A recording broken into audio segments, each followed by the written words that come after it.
The words hung in the air like smoke from a dying fire, thick and suffocating. "You can stay in the basement or move out," Mom said, not even looking up from her mashed potatoes. Her fork scraped against the plate, a sound that made my teeth ache.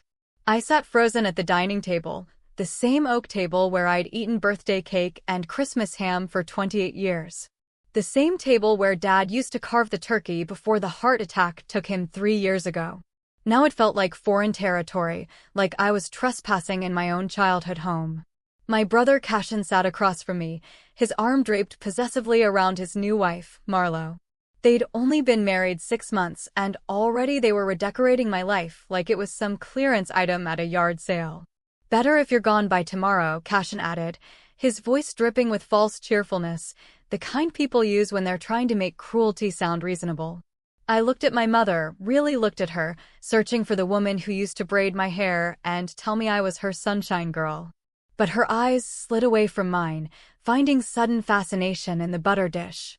"Mom?" My voice came out smaller than I intended, like a child's whisper in the dark. "The basement has poor ventilation, Thora," she said softly, almost apologetically. "Your brother needs space.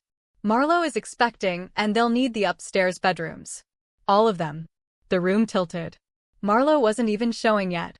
This had been planned. Choreographed. I was being erased with surgical precision.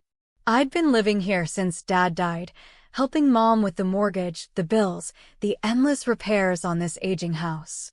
I'd poured my savings into fixing the roof last summer, into replacing the ancient furnace.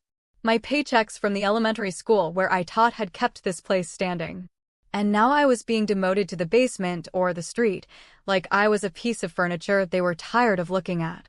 I pushed back from the table, the chair legs shrieking against the hardwood floor, a sound like a scream I couldn't voice. "I'll be out by morning," I said, my voice steady despite the earthquake happening inside my chest. Cassian grinned, victorious. Marlowe smirked into her wine glass. Mom just kept eating, mechanical and distant. I walked upstairs to pack my life into cardboard coffins, not knowing that in exactly 31 days, I would stand in this same house and watch my brother's face crumble with a fear so pure it would almost make me feel sorry for him. Almost.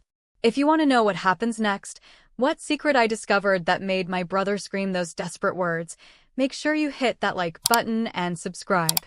The apartment smelled like cinnamon and regret. I found it on the 3rd day of sleeping in my car, a cramped studio above Delancey's Bakery on Maple Street. The landlord, an elderly woman named Odalise, didn't ask questions when I showed up with 2 suitcases and eyes like bruised plums.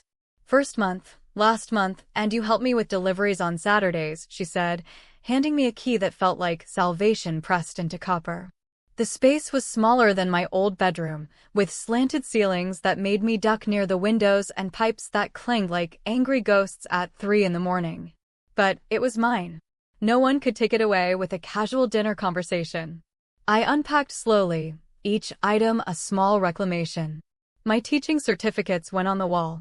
Dad's old watch, the one I'd inherited, found a place on the nightstand. I refused to cry. Tears felt like giving them power they didn't deserve.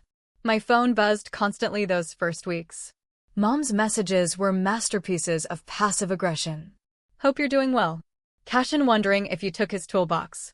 I hadn't. "Please remember to be civil. Family is forever. Family is forever." The phrase sat bitter on my tongue like spoiled milk. I blocked their numbers on day 12. The silence that followed was both terrifying and liberating, like stepping off a cliff and discovering you had wings you never knew existed. Work became my anchor. The children at Riverside Elementary didn't care that I'd been discarded like yesterday's newspaper. They just wanted someone to teach them multiplication and listen to their stories about lost teeth and playground drama. I was good at listening. I'd had plenty of practice being invisible. But late at night, in that cinnamon-scented studio, I'd lie awake and wonder what I'd done to deserve erasure. What crime warranted being removed from my own history like a stain they couldn't bear to see. I didn't know yet that I hadn't done anything wrong. The crime had been theirs all along. The envelope arrived on a Thursday, thick and official, with a return address that made my stomach clench. Palmer and Associates, attorneys at law. My hands trembled as I tore it open, standing in the narrow hallway of my apartment building, the smell of fresh bread wafting up from below like a promise of normalcy I couldn't quite grasp. Dear Miss Thora Brennan, regarding the estate of Harold Brennan, deceased. Dad's name hit me like a fist to the sternum. I'd been at the will reading 3 years ago. I remembered it clearly, the way Mom had gripped my hand, her fingers cold and desperate. The lawyer had spoken in that careful, measured tone they all use, explaining that everything went to Mom. The house, the savings, the small life insurance policy. It made sense. She was his wife. I was just the daughter. But this letter said something different. It has come to our attention that certain documents regarding property deed transfers and financial accounts may require your signature and verification. We request your presence at our office at your earliest convenience to discuss matters pertaining to your inheritance rights. Inheritance rights. The words swam before my eyes like fish in murky water. I read the letter 3 more times, each word carving itself deeper into my understanding. I called the number at the bottom, my voice steady despite the earthquake happening in my chest. The receptionist, polite and efficient, scheduled me for the following Monday at 10. That weekend stretched like taffy, each hour longer than the last. I barely slept. I kept thinking about Mom's face at that dinner table, the way she wouldn't look at me. The way Cassian had smiled, so sure of himself, so certain of his victory. What had they done? What had they taken that was meant to be mine? Monday morning, I put on my best dress, the navy one I wore to parent-teacher conferences, and walked into Palmer and Associates like I was walking into battle. I had no idea I'd already won. Let me take you back, before the basement ultimatum, before my world tilted sideways and dumped me out like trash. 6 months before that dinner, I was still living in the fantasy that family meant something. It was March, and the forsythia bushes outside the kitchen window were exploding in yellow, a color so bright it hurt to look at directly. I was making coffee when Cassian showed up, his face flushed with something that looked like excitement but tasted like danger. "I'm getting married," he announced, not even waiting for me to put down the coffee pot. "Her name is Marlowe. We met at the investment firm. She's perfect, Thora. You'll love her." I smiled because that's what sisters do. I hugged him because that's what family does. I ignored the small voice in my head that whispered warnings in a language I didn't yet understand. Marlowe arrived for dinner the following week, draped in expensive fabric and sharp, cloying perfume that made my eyes water. She assessed the house like an appraiser, her gaze calculating the value of every piece of furniture, every photo on the wall. "Charming," she said, in a tone that meant the opposite. "Very rustic." Mom loved her immediately, the way people love mirrors that show them who they want to be. Suddenly, Mom was talking about redecorating, about modernizing, about making space for the future. I was too naive to realize I wasn't included in that future. I watched Marlowe's hand rest possessively on the china cabinet, the one that had belonged to my grandmother. I watched her eyes linger on the crystal vase in the dining room, on the antique clock above the fireplace. She wasn't looking at a home. She was looking at inventory. And I, still believing in fairy tales about blood being thicker than water, just kept pouring coffee and smiling until my face ached. If I could go back to that moment, I'd tell myself to run. To grab what mattered and disappear before they could orchestrate my removal. But maybe I needed to be pushed. Maybe I needed to fall before I could learn to fly. Attorney Dalton Palmer was 60 if he was a day, with silver hair and eyes that had seen too many families destroy themselves over money and pride. He slid a folder across his mahogany desk, the sound of paper on wood like a whisper of secrets finally being told. "Your father came to see me 2 months before he passed," he began, his voice gentle but firm. "He wanted to make changes to his estate plan. He was worried about your mother's judgment, about her susceptibility to manipulation." The room felt too small suddenly, the air too thick. "He transferred the house into a living trust. You and your mother were co-trustees, with your brother as a secondary beneficiary. The house couldn't be sold or mortgaged without your explicit written consent." My mouth went dry. But at the will reading, they said everything went to Mom. Mr. Palmer's expression darkened like storm clouds gathering. "Your mother had a second will drafted 3 months after your father's death. She claimed to have power of attorney over the trust. But she didn't. The original trust documents were filed with the county. They're ironclad. He pulled out more papers, each one a revelation that made my hands shake. Your father also had a life insurance policy, separate from the one your mother inherited. $200,000, with you listed as the sole beneficiary. Your mother was required by the estate to notify you. She never did. The walls seemed to breathe around me. $200,000. The house in my name. 3 years of lies. Why are you telling me this now? I whispered. Because someone tried to forge your signature on trust dissolution papers last week. The notary flagged it as suspicious. That someone was your brother, Cassian. The puzzle pieces fell into place with sickening clarity, each one clicking into position until I could see the whole ugly picture they'd been painting without me. They hadn't just wanted me gone. They'd needed me gone. Invisible. Too broken to fight back. They'd made one critical mistake. They'd underestimated exactly how strong invisible people can become. I didn't call them. I didn't rage or scream or demand explanations. I became a ghost, present but unseen, moving through the legal process like water through cracks in stone. Mr. Palmer filed paperwork. Injunctions. Cease and desist orders. Each document was a brick in the wall I was building between their betrayal and my future. I claimed the life insurance money.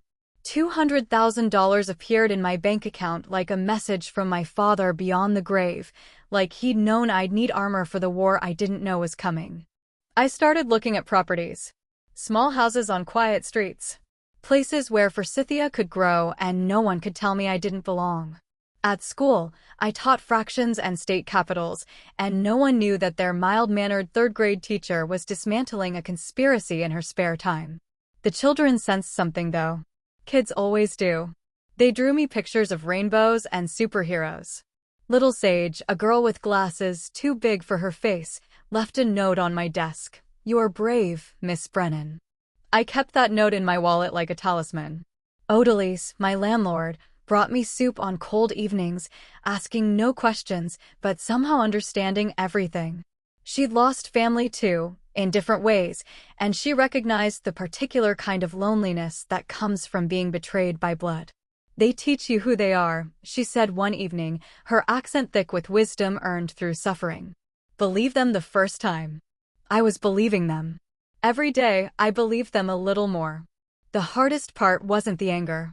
Anger was clean, simple, a fire you could feed or extinguish. The hardest part was the grief. Mourning the family I thought I had while still breathing the same air as the strangers who wore their faces. But grief, I was learning, could be a teacher. It could show you what mattered, what was real, and what needed to burn down so something better could grow.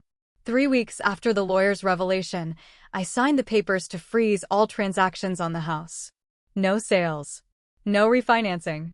Nothing without my signature, my real signature, witnessed and notarized. Then I waited for the explosion I knew was coming. The call came at 7 in the morning, for weeks after I'd moved out. I was halfway through my coffee, reading lesson plans for a unit on butterflies and metamorphosis, when Mom's number flashed on my screen. I'd unblocked it the day before, a calculated decision. I needed to hear the panic. I needed to know when they finally realized what they'd lost. "Thora." Her voice was wire-thin, stretched to breaking. "We need to talk. It's urgent." "I'm listening," I said, my tone as flat as Kansas plains. "There's been a misunderstanding with the house. Some legal complication. The buyers are threatening to pull out of the sale. We need your signature." "Buyers." The word hung between us like a body on a gallows. "You're selling the house," I said, not a question. "It's too big for us now. Cassian and Marlowe need something more modern, closer to the city. We found a lovely place, but the sale has to go through. The lawyer said we need your signature because of some technicality with Daddy's trust." Technicality. That's what I'd been reduced to. A technicality. "No," I said simply. Silence. "Then, what do you mean no?" "I mean no. I'm not signing anything. The house stays in the trust, as Dad intended." I could hear her breathing, quick and shallow, like a rabbit sensing the trap closing. "Thora, be reasonable. Where will we live?" The deposit on the new place is non-refundable. We'll lose everything. Everything.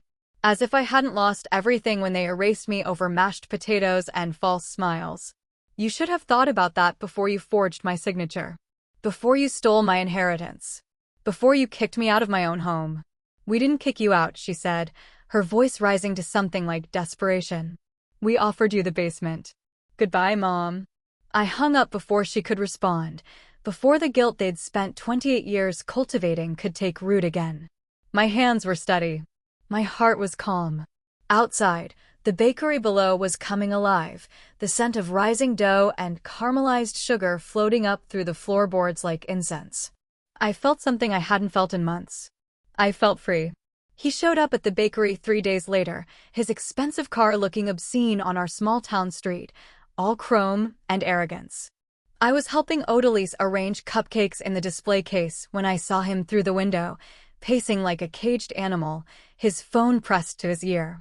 Even from a distance, I could see the sweat on his forehead, the frantic energy that radiated off him like heat. When he finally entered, the bell above the door chiming cheerfully, every head in the bakery turned. Small towns are like that. Everyone recognizes drama before it even unfolds. Thora. My name came out strangled. We need to talk. Now. I finished arranging the red velvet cupcakes, taking my time, each movement deliberate. I'm working, Cassian. You'll have to come back. The house sale falls through in 48 hours. Do you understand what that means? We'll lose the deposit.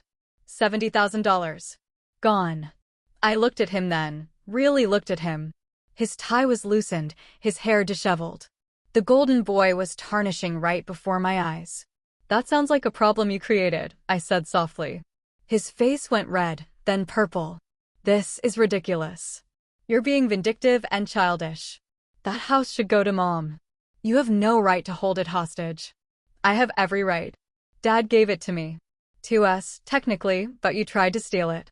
You forged my name. We were protecting family assets, he hissed, leaning across the counter like he could intimidate me into submission. But I'd been intimidated before. I'd been small before. I'd learned that size was just an illusion people used to make you forget your own power. Leave, I said. Before I call the police and tell them you're harassing me. You're going to regret this, he spat. I regret nothing, I replied. But you will. He left, the door slamming so hard the windows rattled. Odalise appeared beside me, her warm hand on my shoulder. You okay, Mija? I nodded. I was more than okay. I was awake. The panic set in on day 31, exactly as I'd known it would. I was sitting in my studio apartment, grading spelling tests, when my phone exploded with messages. First Mom, then Cassian, then numbers I didn't recognize. The words varied, but the desperation was identical, thick and choking.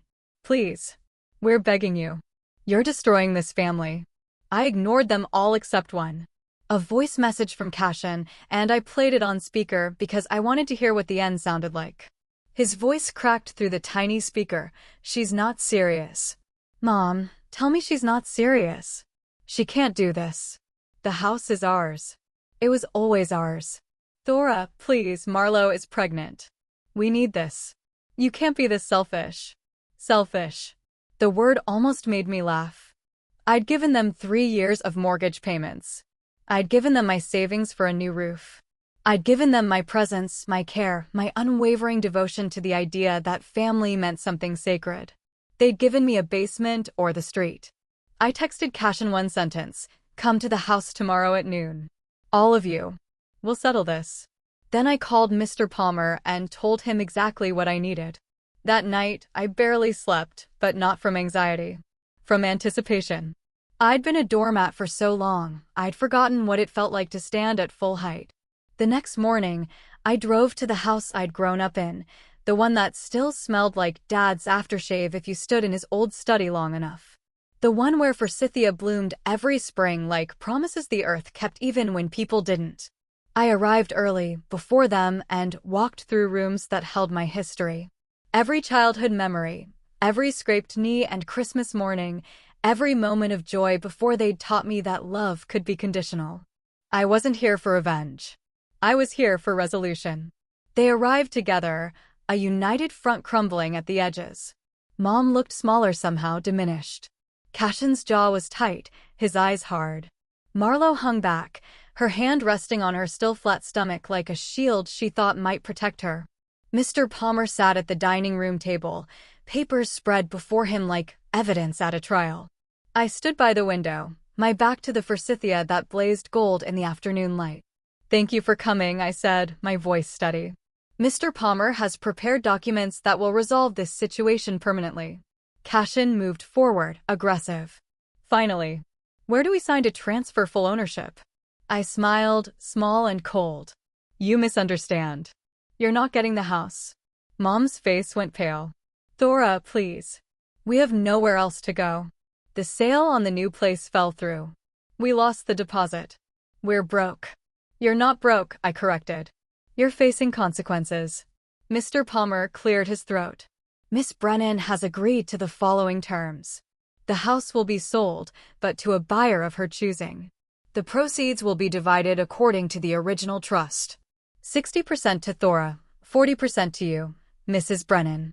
Cassian, as a secondary beneficiary with no children at the time of the trust's creation, receives nothing."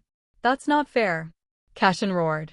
"Neither was forging my signature," I replied calmly. "Or trying to steal my inheritance. Or kicking me out of my own home." "We gave you options," Mom whispered. "You gave me exile or a basement," I said. "You chose Cassian and his wife over the daughter who stayed. Who helped? Who loved you unconditionally?" The room fell silent except for the ticking of Dad's old clock, each second measured and absolute. "I've already found a buyer," I continued. "A lovely family with 3 children. They'll fill this house with the kind of love it deserves. The closing is in 2 weeks. Mom, your share will be enough for a comfortable apartment. You'll be fine. And us." Marlowe spoke for the first time, her voice sharp. "You'll figure it out. The way I had to figure it out when you decided I was disposable." I walked to the door, then paused. "I'm keeping Dad's watch, his books, and the forsythia bush from the backyard. I'm transplanting it to my new house. Everything else can be divided or sold. I don't need things to remember who I am anymore." Mom started to cry, soft and broken. "We didn't mean to hurt you." "Yes, you did," I said gently. "You just didn't mean for it to cost you anything." I left them there in the house that was no longer a home, with papers to sign and consequences to face. 3 months later, I closed on a small craftsman bungalow on Elderberry Lane. It had a garden where I planted that forsythia bush, roots and all. Every spring, it blooms gold and defiant, a reminder that even things torn from the ground can grow again. I teach my students about metamorphosis now with a different kind of understanding. I tell them that sometimes you have to leave the cocoon behind completely. That sometimes the people who are supposed to protect you are the ones you need protection from. Mom calls occasionally. Short, stilted conversations where we discuss weather and nothing of substance. Cassian doesn't call at all. I heard through town gossip that he and Marlowe moved 2 states away, chasing some new opportunity that would fix everything his choices had broken. I don't hate them. Hate would require caring, and I've learned to invest my care in people who've earned it. In Odalise, who still brings me soup. In Sage and the other students who teach me daily that innocence deserves protection. In myself, finally, after years of giving that protection to people who saw it as weakness. On quiet evenings, I sit in my garden and watch the forsythia sway in the breeze, and I think about Dad. About the trust he built, knowing I'd need it. About love that protects even after death. I didn't just survive their betrayal. I bloomed beyond it. And that, I've learned, is the best revenge of all. Thank you so much for staying with Thora's journey from beginning to end. If this story touched your heart, please hit that like button and subscribe for more powerful stories of resilience and strength. Share your own story of overcoming family betrayal in the comments below.